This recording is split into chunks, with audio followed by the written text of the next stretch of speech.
4। तो जांच कीजिए 1 माइनस टेन स्क्वायर है 1 प्लस टेन स्क्वायर है बराबर कॉस स्क्वायर है माइनस साइन स्क्वायर। देखो इतना बड़ा इतना हमको प्रूव करना है। तो 3 कॉट ए बराबर 4 है तो कॉट ए बराबर 4/3। तो जब कॉट ए 4/3 है तो जाहिर सी बात है tan बराबर 3/4 हो जाएगा। पाइथागोरस प्रमेय से कर्ण का स्क्वायर बराबर आधार का स्क्वायर प्लस लंब का स्क्वायर क्यों लगाया गया? क्योंकि इसमें 2 भुजा दिया हुआ है, तीसरा का मान हमको निकालना है तो जाहिर सी बात है कर्ण हमको चाहिए, तभी दोनों का मान निकलेगा। तो कर्ण का स्क्वायर बराबर आधार का स्क्वायर प्लस लंब का स्क्वायर। आधार कितना है 4, लंब कितना है 3। तो 4 चौका 16, 3 तरीके 9। तो AC का स्क्वायर बराबर 25 आ गया। AC बराबर कर्णी 25, 25 का वर्गमूल 5 आ गया। तो ये हमारी भुजा कितनी निकल गई? 5 बन गई। तो साइन ए बराबर क्या होता है? देखो फॉर्मूला L A L बटे K A। साइन थीटा लंब बटे कर्ण, कॉस थीटा आधार बटे कर्ण, tan थीटा लंब बटे आधार। तो साइन थीटा लंब बटे कर्ण, लंब क्या है 3, कर्ण क्या है 5, तो 3/5। क्यों? क्योंकि हमारे सवाल में क्या दिया है कॉस और साइन। साइन का मान कितना लगेगा?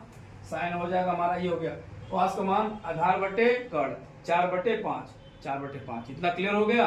देखो आगे 1 minus ten square 1 plus ten square, ten का मान कितना निकला 3/4।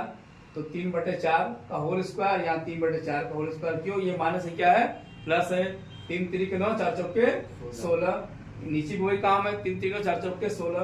तो देखो अब यहाँ पे ये गुणा करेंगे 16 कम 16 माइनस 9/16, 16 कम 16 प्लस 9/16। तो 16 में से 9 गया 7, 7/16, 16 9 25/16। और देखो 16 16 हम कैंसिल कर देंगे, बचा हमारा 7/25। यानी लेफ्ट हैंड साइड क्या आ गया 7/25।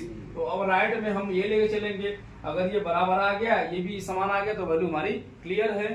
तो देखो cos स्क्वायर है माइनस साइन स्क्वायर है। cos की वैल्यू हम लोगों ने क्या निकाला है ये 4/5, साइन का मान 3/5। तो 4/5 का होल स्क्वायर 3/5 होल स्क्वायर, 4 चौके 16, 5 पचे 25, 3 तरीका 9, 5 पचे 25 हो गया। अब देखो यहाँ पे हर समान है, जब हर समान होते हैं तो अंश आपस में जुड़ जाते हैं। तो चूंकि ये माइनस है तो 16 में से हमारा 9 जाएगा क्या आएगा 7, 7/25 और 7/25। ये वैल्यू और ये वैल्यू एक समान है, यानी RHS कितना आया 7/25। तो LHS कितना है 7/25।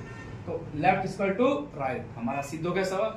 यानी त्रिकोणमिति में हम जब भी सवाल लगाएंगे इतना ध्यान रखेंगे कि जो लेफ्ट में है वही राइट में आना चाहिए। कभी कभी होता है राइट वाला प्रूफ होता है लेफ्ट नहीं होता है, कभी लेफ्ट वाला राइट वाला। तो ये जान लो कि बहुत ही सिंपल होता है, हमको प्रूफ करने से